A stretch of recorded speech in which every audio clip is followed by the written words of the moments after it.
Hello everyone, welcome to back my channel. I hope everyone is having a wonderful day. Before starting the video, please go ahead and hit the subscribe button and give this video a thumbs up. All week long we work, so it's no wonder when the weekend comes, many like to indulge in a guilty pleasure or two. Whether it be buying a new pair of shoes, going on a little getaway, treating ourselves to something delicious. The young and the restless Eric, Braeden, and Victor did just that, and shared a photo to prove it. The CBS soap vet made a pit stop at a Van Leeuwen ice cream shop to treat himself to a waffle cone and posted a pic as he gave in to temptation and took a scrumptious taste. "I couldn't resist," Braeden stated, then teased, "Should I take some home to Nikki, too?" and asked fans, what flavor would she like? His former castmate, Doug Davidson, ex-Ball, stopped by the comments and replied, "Any and all, it's the best." As General Hospital's Lisa Losachero Olivia added honeycomb. And considering Braeden chose June 20th to treat himself, one fan, Amy Paring, gave her pics for Nikki, think she's a vanilla or maybe she's a twist, swirl, girl, then pointed out, Sunday is National Ice Cream Day, so your post is very timely. And if you missed it, earlier in the month while Braeden was out and about, he ran into a very close castmate, the actress who plays his on-screen daughter, and shared, "It was so nice to run into sweet Amelia Victoria at a local restaurant." So, if you're in and around the Los Angeles area, you never know. You might just run into the daytime icon actor.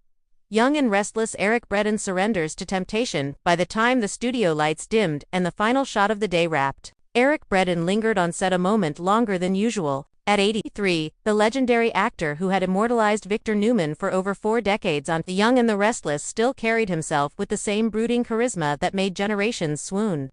But tonight, his walk was slower, more deliberate, as if weighed down not by age, but by a secret pressing against his heart.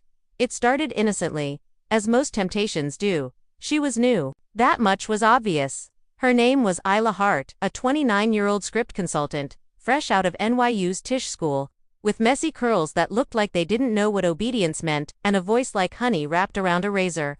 She walked into the CBS studios lot with a coffee in one hand and a laptop clutched to her chest like a talisman. Eric noticed her on her third day.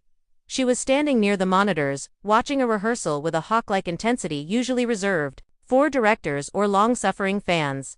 She didn't flinch when he walked by. That alone intrigued him. "You're the new blood?" he asked, his deep baritone curling with just enough challenge to sound like Victor himself.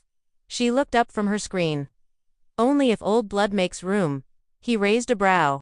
"You always talk to your boss that way." "You're not my boss," she said simply. "You're the legend I rewrite dialogue for." That made him laugh. Genuinely. The kind of laugh that came from the gut. Not the diaphragm. He should have walked away then. Over the next few weeks, Eric found excuses to linger around Isla. Was subtle at first, a question here, a comment there. She was bright, bold, fearless. She had ideas, some outrageous, some brilliant, and she wasn't afraid to challenge the writing hierarchy. Victor should fall in love again, she said one afternoon, curled up in a director's chair like a cat basking in a sunbeam. Real love, not transactional mergers disguised as romance. He smirked. "You think he hasn't? I think you haven't." That stung more than he expected. It wasn't just Isla's writing that drew him, though she had a gift for resurrecting tired plot lines and stitching new tension into the fabric of Genoa City. It was something else. Something dangerous in her presence. Eric felt alive. Not just TV alive, which meant reading lines, hitting marks, and playing heartbreak in 4-minute takes. No, she made him feel again. Like the man he was before he became Victor Newman. Before the scripts, and studio lights and years of being a myth. There were whispers on set, Braeden's got a crush. He's finally losing it. He'll chew her up and spit her out like all the others. But this wasn't that. This wasn't ego or habit. This was temptation. The kind that whispered instead of shouted. The kind that made a man question, not just what he wanted but what he deserved. It came to a head one evening after a night shoot ran late. Everyone else had gone home. Eric found Isla alone in the writing lounge, curled over her laptop, headphones in, mouthing dialogue to herself. He knocked on the glass with 2 knuckles. She looked up, startled, then waved him in. "You don't sleep?" he asked. She shrugged. "Dreams are overrated." He studied her, the way her face glowed faintly from the laptop screen. "You remind me of someone. An old flame." No, he said, stepping closer. A younger me. She laughed softly. That's poetic. There was a silence. Not awkward, just charged. I shouldn't be here, he said suddenly. No, she replied. You shouldn't. But neither moved. He watched her. She watched him. The air between them thrummed with possibility, not just of scandal or affection, but transformation. It wasn't lust. It wasn't love. It was longing for youth, for reinvention, for a glimpse of something untouched by legacy. He reached out, brushed a strand of hair from her forehead. I could ruin this, he said. Then ruin it, she whispered, and just like that, Eric Braeden, the eternal Victor Newman, the impenetrable titan of daytime, surrendered. What followed was not a torrid affair, nor a messy fallout. It was stranger than that, it was emotional. They met in secret, though never physically intimate. They talked sometimes for hours. About story arcs, about real life, about death, and how fame can both inflate and erode the soul. She made him question plotlines he'd long defended. He made her appreciate the gravity of legacy. I could write you out, she teased once. You wouldn't dare. I might. What's more rebellious than killing the immortal Victor Newman?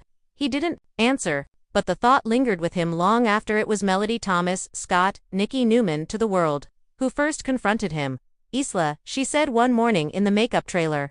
Are you in love with him? Isla didn't answer. You need to walk away, Melody continued. He won't. Later that day, Eric found a folded note in his dressing room. It's time, just that. No signature. He knew what it meant. The next day, Isla quit. No drama, no scenes.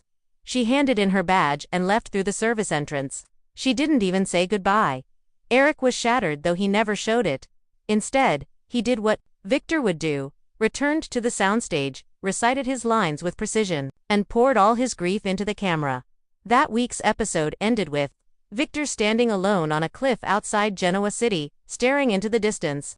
Wind in his hair, as if searching for something already lost. Fans thought it was the most powerful performance he'd given in years. 2 months passed, then 3. Spring arrived in Los Angeles, and with it, an invitation to the Daytime Emmy Awards. Eric was nominated again. He went, in a tux that fit like memory, with applause that felt both earned and exhausting. He didn't expect to win. And yet he did. When his name was called, the audience roared. He stood slowly, walked to the stage like a man walking toward something. He took the mic. For years, he began. I've played a man who gets whatever he wants. Power, money, revenge, love, a beat. But real life doesn't work like that. In real life, sometimes, you surrender. To time, to change, to people who remind you you're not immortal. He paused again. The room was utterly silent. I want to thank someone who's not here tonight. Someone who reminded me that even legends are still human. He looked out, not at the crowd, but beyond it, as if searching for someone only he could see. Then, he said, simply, to Isla. The crowd didn't know who she was. But Melody Thomas Scott did. She clapped. Harder than anyone. In the months that followed, fans speculated wildly. Who was Isla? Was it a character? A ghost? A lost daughter? A producer?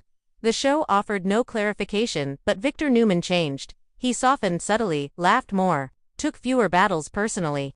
And in one unforgettable scene, scripted in secret months before, he stood by a hospital bed, reading a poem. The camera didn't cut away. It lingered, because sometimes, even in soap operas, truth bleeds through fiction, and sometimes, surrender is the bravest thing a man can do. Thanks for watching this video, and please subscribe our Update World 24 YouTube channel for more update news.